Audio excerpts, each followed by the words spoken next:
অন্ধকারে বেগমান অশ্বক্ষুরধ্বনি। আলো ফুটতেই নেপথ্যের ধ্বনি বন্ধ হল। বনের আর এক অংশ দেখা যাচ্ছে।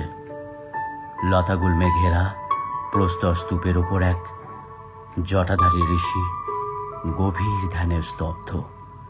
তার আসন ঘিরে উইঢিপি উঠছে। দেখলেই বোঝা যায় ওই এক আসনে বহুকাল বসে আছেন। চতুর্দিকে অখণ্ড শিলারাশি। পরীক্ষিত ঢুকল, হাতে জলপাত্র। বহুক্ষণ জলের সন্ধান করে সে নিজেও এখন পিপাসার্ত, পরিশ্রান্ত। জল, এতক্ষণের মধ্যে একটুও জল সংগ্রহ করতে পারলাম না। বিশাল অরণ্য তোলপাড় করেও হ্রদ কি প্রপাত দূরে থাক একটি ডোবাও পেলাম না। বুঝতে পারছি না কোথায়, এবার কোন দিকে যাব। পিপাসাও বাড়ছে। তপস্যারত ঋষির দিকে নজর পড়ে। পরীক্ষিত চমকে ওঠে। ধীরে ধীরে সেদিকে এগিয়ে যায়। কেই নেই। কতকাল এই নির্জন বনে একাশনে, জীবিত না মৃত। সতর্ক হয়ে ঋষির শ্বাস প্রশ্বাস লক্ষ্য করে, হ্যাঁ হ্যাঁ হ্যাঁ, বেঁচে আছেন, বেঁচে আছেন। এত ধীরে, এত একা, এত সূক্ষ্মভাবে কেউ বাঁচতে পারে, যেন এক সরু সুতো ধরে মহাশূন্যে ঝুলে আছেন। যাক, তবু একজন মানুষের দেখা পাওয়া গেল। কি করি? ডাকবো, ধ্যান ভঙ্গ করব, কিন্তু এছাড়া উপায় বা কি এখন? ঋষির সামনে নতজানু হয়ে করজোড়ে, ক্ষমা করবেন হে তপবন, নিতান্ত বাধ্য হয়ে আপনার সাধনার ব্যাঘাত সৃষ্টি করছি। আমি হস্তিনার রাজা পরীক্ষিত, বড়ই বিপন্ন। এসেছি মৃগয়ায় একটি হরিণের পিছু পিছু। শেষে পর্যন্ত এই বনের মধ্যে পথ হারিয়ে ফেলেছি। জলও ফুরিয়ে গেছে। প্রভু যদি তৃষ্ণার্তকে কৃপা করেন। হে মুনিবর, আপনার অজ্ঞাত কিছুই নেই, তবু বলি, হ্যাঁ, একটু বোকামি করে ফেলেছি। এভাবে বনের মধ্যে দিশেহারা হওয়া আমার উচিত হয়নি। হে দেব, সদয় হন, বলুন কোথায় পাবো তৃষ্ণার পানীয়। হে মহাজ্ঞানী ঋষি, হে সত্যানুসন্ধানী দেবতা, হে কল্যাণকর দাতা, হে শুদ্ধ চৈতন্য সিদ্ধ পুরুষ। সহসা নেপথ্যে ঋষিপুত্র সিংহীর চাপা ক্রুদ্ধ কণ্ঠস্বর শোনা যায়। কে ওখানে? হ্যাঁ, বাঁচলাম। একটি কণ্ঠস্বর অন্তত শোনা গেল। হেরে দুরাচার মূর্খ, সমাধিস্থ ঋষির ধ্যান ভঙ্গ করিস, উন্মাদ পিশাচ। হতচকিত হয়ে অল্পক্ষণ তারপরে, হে ঋষি, হে মুনিভর, দূর হ, নিঃশব্দে এখান থেকে চলে যা। আমি বড়ই বিপন্ন, তৃষ্ণার্ত, পানীয়ের সন্ধান করছি। কথা বলিস না, অপেক্ষা কর। সম্ভব নয়। আবারও নেপথ্যে, তবে মর। না, আগে আমি জলপান করব। সর্বাগ্রে আমার কথা শুনে যাও। নেপথ্যে সারা নেই। শুনলে? কে তুমি? কোথায় তুমি? শুনতে পেলে? কোনো উত্তর আসে না। ধৈর্য হারিয়ে পরীক্ষিত ধ্যানমগ্ন ঋষির কানের কাছে প্রচন্ড জোরে চিৎকার শুরু করে। শুনছেন? বন থেকে বেরোতে পারছি না। আমার সারথি পিপাসায় মূর্ছিত প্রায়। জানি না হতভাগ্যের কি দশা হলো এতক্ষণ। শুনছেন? শুনতে পাচ্ছেন? বিপন্ন মানুষকে উদ্ধার করলে সিদ্ধির ব্যাঘাত হবে না। কত জন্ম সাধনা করলে তোমার এই সাধনা আমি ভাঙতে পারবো বলতে পারো?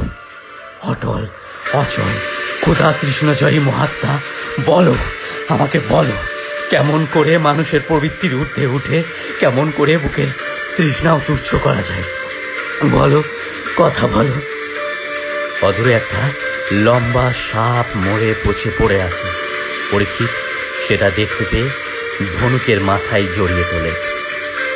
চাপার স্বরে হেসে ওঠে, দেখি কথা বলো কি না বলো। দেখি। পরীক্ষিত সাপ চড়ানো ধনুকের ডগাটা ঋষির দিকে এগিয়ে নিয়ে যেতে থাকে। সহসা ঋষিপুত্র তরুণ তাপস শৃঙ্গি ঢোকে। শৃঙ্গি হতচকিত হয়ে কি কি কি কি কি ওটা? পরীক্ষিত হেসে ওঠে, কণ্ঠহার, চমৎকার কণ্ঠহার। মূর্খ, জানো উনি কে? আমার পিতা মহামুনির শ্রমিক, কঠোর তপসার্য ঋষি শৌনি পুরুষ, যার তপ প্রভাবে বনের পশুরাও চুপ করে আছে, গাছের পাতাও শব্দ করে মাটিতে পড়ে না। আর তুমি এমনই দুঃসাহসী। পরীক্ষিত ক্রূর হাসিতে দরুর জড়ানো সাপটা ঘোরাতে ঘোরাতে, ভয় কি, ভয় কি? কোনো শব্দ করবে না, দংশন করবে না, মুগ্ধ চিত্ত প্রিয়ার মতো নীরবে তোমার পিতার কণ্ঠ লগ্ন হয়ে থাকবে। শৃঙ্গি দুহাতে ঋষিকে আড়াল করে চিৎকার করে ওঠে, দূর হ, দূর হ উন্মাদ। পরীক্ষিত আবারও হাসতে থাকে, অবশ্য বলতে পারি, মুনি ঋষির তেজস্ক্রিয় স্পর্শে হঠাৎই ফোঁস করেও উঠতে পারে। শৃঙ্গি, ব্যঙ্গ করো, ব্যঙ্গ করো রাজা। এত দম্ভ, এত স্পর্ধা, ধরাকে সরা জ্ঞান করো। দেখবে, দেখবে তুমি রাজা, দেখবে সাধকের শক্তি। দেখাও, দেখাও তাপস পালক, শুধু মুখে আস্ফালন না করে সাধ্য থাকলে বাধা দাও। দেখি তোমার তপস্যার ক্ষমতা। বালক, এই বালক শৃঙ্গির মুখের বাক্য অমোঘ, অবর্থ। এই বালক বাক্য সিদ্ধ। তোমার রাজধর্ম শূন্য হবে। মুখের এক বাক্য যথেষ্ট। তবে দেখা যাক কার কত শক্তি, রাজার না তপস্বীর। পরীক্ষিত ধনুকের ডগা নিয়ে তুলে সাপটা ঋষির গলায় চড়িয়ে দিল। ঋষিপুত্র শৃঙ্গি ভয়ঙ্কর হয়ে ওঠে, ধ্বংস হবি, ধ্বংস হবি তুই। অনাচারী রাজা, রাজ্য তোর ছারখার হয়ে যাবে। পরীক্ষিত হেসে ওঠে, আমার রাজ্য ধ্বংস হবে?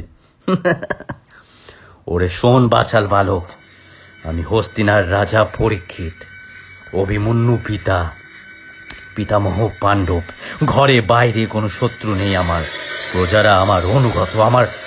আমার রাজ্য ধ্বংস হবে। মরবি, মরবি তুই।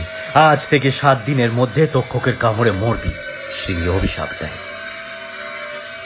পরীক্ষিত সক্রোধে বলে, তক্ষক আমার পা অব্দি পৌঁছতে পারবে তো?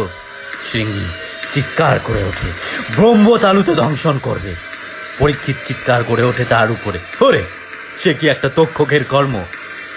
শৃঙ্গি আর চিৎকারও করে ওঠে, একটা তক্ষক সহস্র মুখ, সহস্র ফনা ধরে সহস্রবার তোকে দংশন করবে, সহস্রবার, সহস্রবার। রাজা হাসে, তা সহস্র মুখ হলেও লেজ তো একটাই থাকবে, তাতেই হবে। কি করে তোর তক্ষককে বিশ্ব ব্রহ্মাণ্ড দেখাতে হয় সে আমার জানা আছে। মাথার উপর হাত তুলে সাপের লেজ ধরে ঘোরাবার ভঙ্গি করে দ্রুত পায়ে বেরিয়ে গেল পরীক্ষিত। নেপথ্যে তার ঘোড়ার শব্দ, ছুটে চলেছে ঘোড়া। শৃঙ্গি অপমানে লজ্জায় চিৎকার করে ওঠে, ব্রহ্মসাপ, ব্রহ্মসাপ, 7ম দিনে অবধারিত, অনিবার্য। তক্ষক, তক্ষকের বিষের জ্বালায় জ্বলবি তুই। ধ্যানভগ্ন ঋষির তুই ধ্যান ভঙ্গ করার চেষ্টা করিস। ঋষি চোখ মেলে থাকায়। ঋষি চিৎকার করে ওঠে, শৃঙ্গি। ঋষি চোখ মেলে তাকায়, শৃঙ্গি। শৃঙ্গি চমকে, পিতা। ঋষি, কাকে অভিশাপ দিলে? শৃঙ্গি বলে, ওই যে দুষ্ট রাজা ঘোড়ায় ছুটিয়ে পালাচ্ছে, পাপিষ্ট দূষিত গলিত সাপটা আপনার গলায় তুলেছে। ছুটে যায় শৃঙ্গি সাপটা ফেলে দিতে। ঋষি বাধা দিয়ে, থাক, সে কোনো অন্যায় করেনি। শৃঙ্গি বলে, পিতা।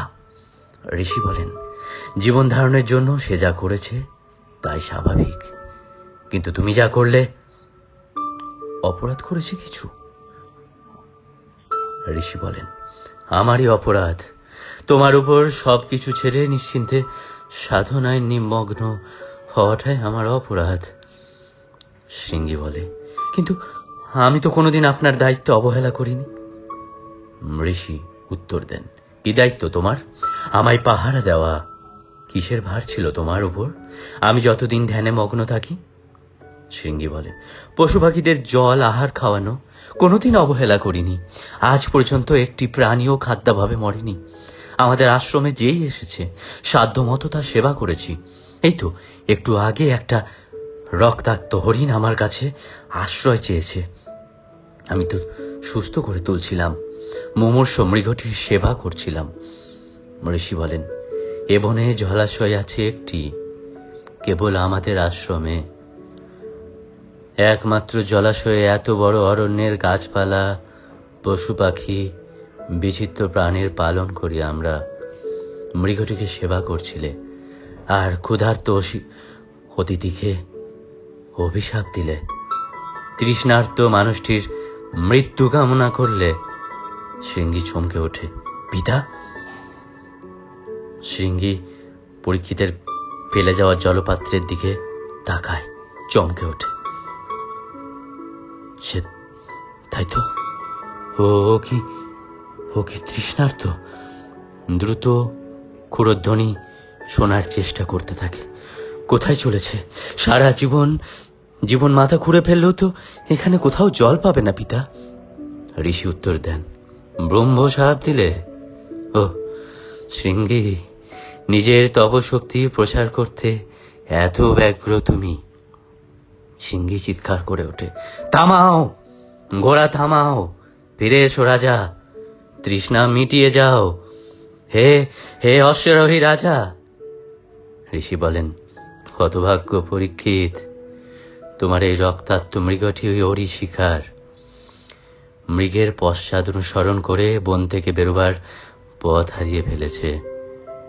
শিকার ধরতে এসে তোমার অহংকারের শিকার হলো।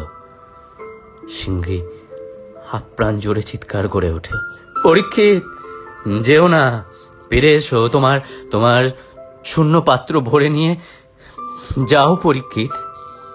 ঘোড়ার শব্দ মিলিয়ে গেল। ও যে মারা পড়বে, পথ খুঁজে পাবে না, জল খুঁজে পাবে না। পিতা, শীঘ্র ওকে রক্ষা করুন পিতা। ঋষি উত্তর দেন, তুমি তার সর্বনাশ করলে আমি তাকে রক্ষা করব? শৃঙ্গী বলেন, ঋষির পদতলে করজোড়ে অনুনয় করে বলেন, পিতা। ঋষি বলেন, ওরে, আমি তাকে রক্ষা করলে তুই যে মিথ্যা হবি, বাক সিদ্ধ, তোর বাক্য অসত্য হবে, ব্রহ্ম সাপ মিথ্যা হবে। শৃঙ্গী মুহূর্তে কঠিন হয়ে ওঠে, না, ব্রহ্ম সাপ অনিবার্য। আপনি ওকে তৃষ্ণা থেকে রক্ষা করুন, ও যে আমার দ্বারে জল খেতে এসেছিল। শৃঙ্গীর চোখ ছলছল করে, সরোবর, একটি সরোবর সৃষ্টি করুন পিতা। ঋষি বলেন, সরোবর? সিংহ বলেন, হ্যাঁ পিতা, আপনার মায়া দিয়ে একটা সরোবর দেখা দিক রাজার পথে। জল পান করে রাজা শান্ত হোক, শ্রান্ত থেকে শান্ত হোক, তৃপ্ত হোক, তৃষ্ণা থেকে মুক্ত হোক। ঋষি বলেন, বেশ, তাই হোক। একটি মায়া সরোবর জাগবে তার পথে, মায়া সরোবর, মায়া সরোবর।